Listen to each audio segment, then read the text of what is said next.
Liberty's skirt, the fingers on her left hand, and the feathers on the eagle's breast were often welcome back. Silver stackers and coin collectors. What if I told you that one of America's most beautiful coins, a design so iconic it was brought back decades later, also holds some hidden treasures worth thousands of pounds? Today, we are diving into the captivating world of the Walking Liberty half dollar. Minted from 1916 to 1947, this 90% silver masterpiece is not just currency. It is a stunning piece of art and a symbol of national spirit. But what makes this particular design so enduringly popular? Why were some of these coins technically difficult to produce, making them harder to find in good condition today? And why did this magnificent coin stop being made? The story of the Walking Liberty half dollar begins in America's coinage renaissance. By 1916, the older barber coinage had reached its 25-year minimum lifespan and was widely considered uninspired.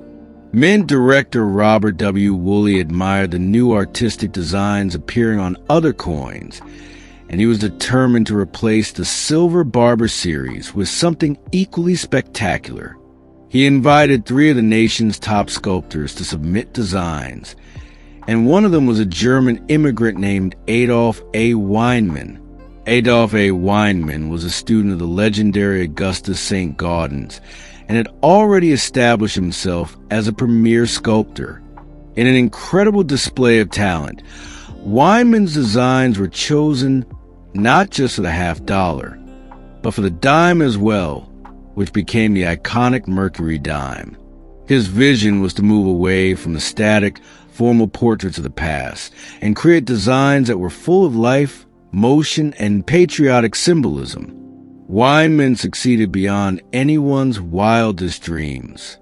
The obverse features a stunning, full-length figure of Lady Liberty striding confidently toward a rising sun, symbolizing the dawn of a new day. Her right arm is outstretched in a gesture of welcome and hope, while her left arm carries branches of laurel and oak, symbolizing civil and military glory. She is draped in the American flag, which billows gracefully in the wind. The word Liberty frames atop, and the motto, "I in God we trust," appears subtly to the right. The date is positioned below. A design this lifelike had to have a model, and it is widely believed that the inspiration for this iconic figure was Elsie Cachel Stevens, the wife of the poet Wallace Stevens. Weinmann had previously sculpted a bust of Elsie, and the features of his Walking Liberty bear a striking resemblance to her. While never officially confirmed by Weinmann himself, this story added a fascinating human element to the creation of this numismatic icon. The reverse is just as powerful and masterfully executed. It features a majestic American eagle perched on a mountain crag, with his wings unfolded in a posture of defiance and strength.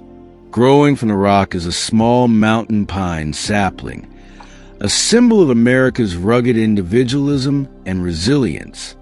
It is one of the most naturalistic and artistically celebrated depictions of an eagle in the entire history of U.S. coinage. Weinmann's design was incredibly detailed and had very high relief, which made it technically difficult for the mints to strike up properly. From the very beginning, many of these coins came off the presses with weak details, particularly in the central areas. Key spots like the lines on poorly defined. This issue plagued the series for its entire run and makes well-struck examples highly desirable. This difficulty in striking partly answers our earlier question about why some coins are so hard to find in good condition. The Walking Liberty half dollar was struck in 90% silver and 10% copper, the standard coinage metal for the time. Each coin weighed 12.5 grams, measured 30.6 millimeters across, and had reeded edges. Every walking Liberty contains 0.36169 troy ounces of pure silver, which is about 9 pounds in melt value at current prices. However, most are worth far more collectors. One fascinating detail for collectors is that the mint mark's location changed during the series. In 1916 and for part of 1917, the mint mark S for San Francisco or D for Denver was placed on the obverse, below the motto "I in God we trust." This was found to be aesthetically displeasing. So in the middle of 1917, the mint mark was moved to the reverse on the lower left side, just below the pine sapling. Philadelphia coins have no mint mark. This makes the early obverse mint mark coins a unique subcategory. For collectors, the Walking Liberty series is often broken down into two popular sets. The short set, running from 1941 to 1947, is very affordable and easy for beginners to complete, as all the coins were made in massive quantities during World War II. The long set, which covers the entire series from 1916, is a monumental challenge, filled with rare key dates that can cost thousands of pounds even in low grades. The most difficult and expensive part of the series is, without a doubt, the early years. Many of the dates from the teens and early 20s had very low mintages. Coins like the 1916 S with its obverse mint mark, the 1919 D, the 1921 P, and especially the 1921 D are all major key dates. These coins circulated heavily during the Roaring '20s and the Great Depression, so finding them in any condition is a feat. The 1921 D is particularly elusive in high grades, while the 1921 D is extremely rare. Many collectors consider the 1921 S to be the true king of the series in terms of difficulty. With a mintage of only 548,000, it saw intense circulation, and very few were saved. Most known examples are heavily worn, and finding a problem-free, original specimen is the crowning achievement for any collector of this series. It is a legendary American rarity. Interestingly, the coin with the absolute lowest mintage in the series is not from the early years. It is the 1938 D, with just under 500,000 pieces struck at 491,600. While its mintage is lower than the 1921 S, it was minted just before the coin collecting hobby began to boom, so more were saved by collectors at the time. This makes it slightly more available in higher grades, but it remains a crucial and expensive key date for any complete collection. High-grade specimens are incredibly scarce, with an MS-65 potentially selling for over 10,000 pounds. Variety collectors should also hunt for rare errors, such as the 1942 over 1 dates from both Philadelphia and Denver mints, the 1946 double die obverse, and the extremely rare 1917 over 16 overdate. These varieties can transform an ordinary $50 into a numismatic superstar. For type collectors, the 1936 to 1942 proof issues are the crown jewels of the series. With only 3,000 to 5,000 minted annually, these mirror-like coins showcase Wyman's design in its full glory. The 1936 and 1937 proofs are particularly prized. When grading a walker, as they are affectionately known, there are key points to examine. On the obverse, check for the details on Liberty's left hand and the vertical lines of her skirt. On a worn coin, these will be smooth. On the reverse, the eagle's breast feathers are a high point that wears down quickly. A coin with sharp details in all these areas is a prime example.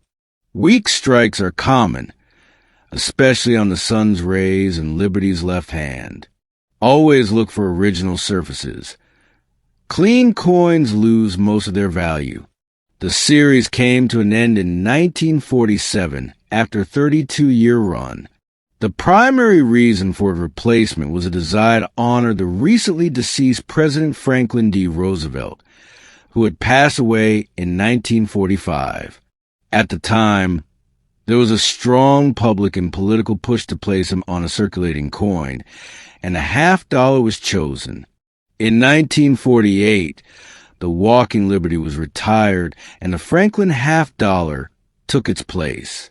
So, the question of why the coin stopped being made is answered by this shift in national sentiment.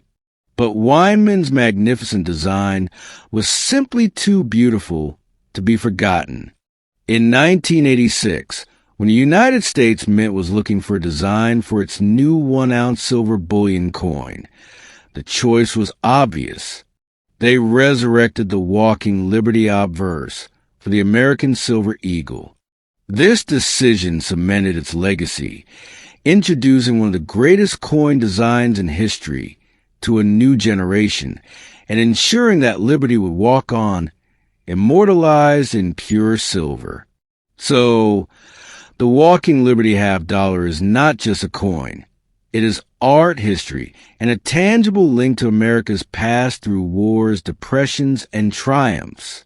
It is clear that its dynamic image, embodying optimism and forward momentum, makes it one of the most beautiful and enduring designs in U.S. coinage history, confirming why it is so popular today. Whether you admire its beauty or seek the thrill of hunting scarce dates, this coin continues to shine as one of the greatest designs in U.S. coinage history. Do you have a Walking Liberty story or a favorite date? Share your experiences in the comments below.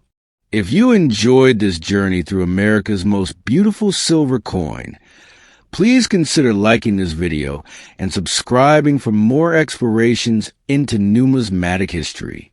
Keep hunting for those silver treasures, and I will see you next time.